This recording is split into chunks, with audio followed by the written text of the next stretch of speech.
Where are you coming from? Dallas. Dallas, not too far. Does that work for you? Yeah.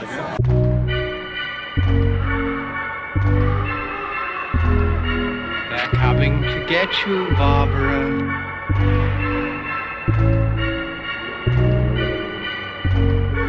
Groovy.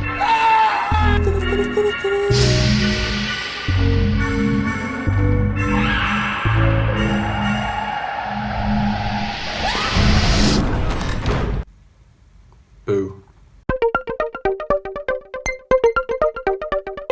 Hello everyone and welcome to Henry Wheeler's Movie Reviews, where we take a look at films that I have never seen before that others likely will have done. And for my inaugural horror season, today we're going to take a look at one of the most infamous horror films and one of the earliest examples of the slasher genre, Tobe Hooper's 1974 film, The Texas Chainsaw Massacre. Now, I've never actually seen a film by Tobe Hooper, no, not even Poltergeist, but this is obviously a classic and pretty highly regarded. I'm fairly well versed on horror cinema, so I'm not quite sure why it's taken me this long to see it, but in any case, I haven't, so let's watch and see what I think.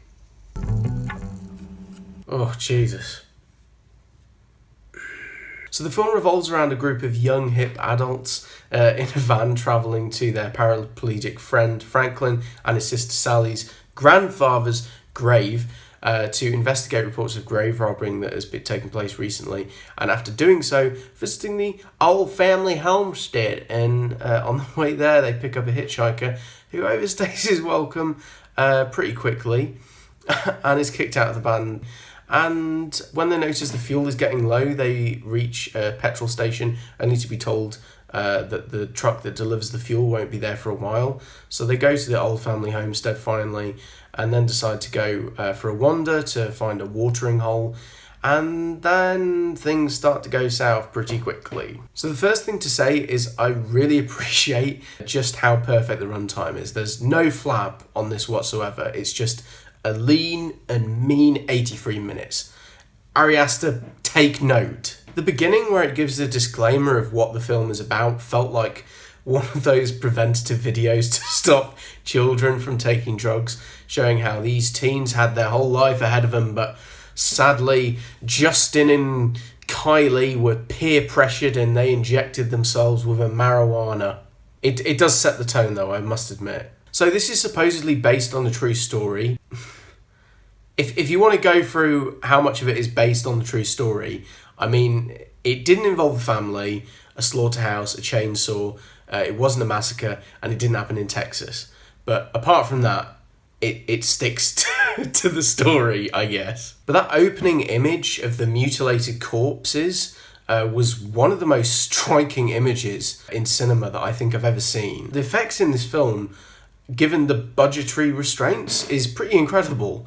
And also they filmed really long hours, I read, because Tobe Hooper wanted to get as short a shoot as possible to limit the costs on the equipment rental. And along with that, they didn't have any replacements for the costumes. So Gunnar Hansen, who plays Leatherface, had to wear the same costume for the entire month-long shoot from daybreak to midnight, presumably. I imagine that wasn't pleasant to work in those conditions because it would have been really hot. But the decision to shoot during daylight for the bulk of the film was a stroke of genius because considering back then, daylight was seen as safety in a horror film. It was like a harness. Like you knew you were safe when it was daylight because you had full visibility and you can't see everything in the dark. So to show that you aren't even safe during the day, it just adds to the terror. Also, a little detail that I noticed was that the generator next to the house of Leatherface, it has a sticker on it that says Wisconsin, and I wonder if that was a nod to Ed Gein, as that was the state he was from. But maybe that was it just so happened that they chose a generator and it was manufactured in Wisconsin. I don't know. Though one aspect of the film that really surprised me was just how pro-animal rights it is, because I never read anything about this before. So it really caught me off guard. And for a film that's from the 1970s, delivering a anti-meat consumption message, it's really bold. And I love the juxtaposition of showing that the animals being killed in the pictures the hitchhiker provides to the way that the characters are killed off and treated as if they were cattle to be essentially sold off for meat. It's pretty awesome to see a film like this using this kind of symbolism for the time. Also, the acting surprised me quite a bit. Pretty much everyone across the board was convincing, especially the scene with the hitchhiker in the van, just how uncomfortable and unnerved everyone was. I also really liked the added element of terror by having a paraplegic character, given one of the worst things you can be in a horror film is physically disabled, especially as you can't use your legs, so you can't really escape situations of dire jeopardy. And putting yourself in the shoes of someone who's unable to flee a killer, it's a horrific thing to imagine. And whilst we're talking about characters, Leatherface. One of the most iconic characters in horror cinema, and he's been flogged to death. No pun intended. But Jesus, he's fucking terrifying. This hulking, mute beast with a mask made of human skin. The moment we're introduced to him at his house, one of the characters, Kirk, is investigating.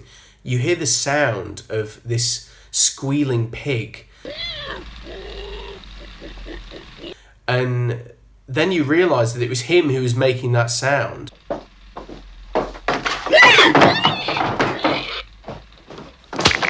It's such a deranged performance that it left me really chilled. Also the score as well, it really kicks in once you get to the house and hear these noise-inflected soundscapes that feel so ahead of its time, especially the scene where one of the characters, Pam, stumbles into that room, and it perfectly captures the mood of the situation with the escalating dread that keeps amping up to the almost unbearable level, and then, well, you know, that scene happens with the hook.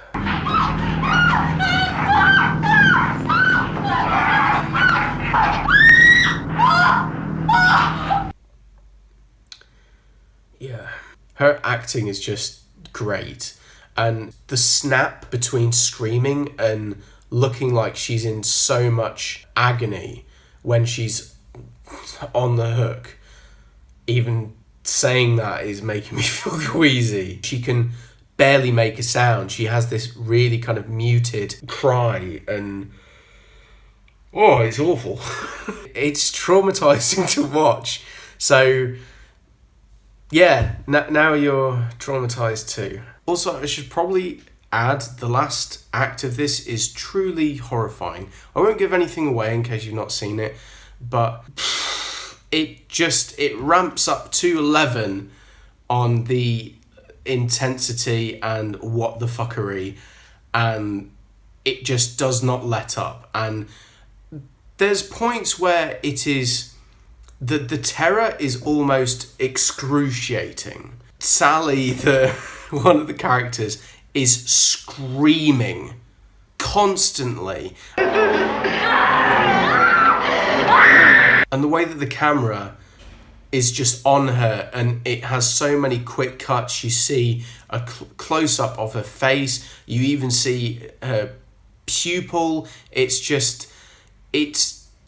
so claustrophobic, and it makes you panic-stricken. That last shot, though, is honestly, it's such a beautifully maniacal image that the whole film is generally very well shot. But the film just leaves you in a state of abject terror that never lets up. I was honestly surprised just how visceral it was, given the year it was made. Plus, the horrific thought that this is grounded in reality.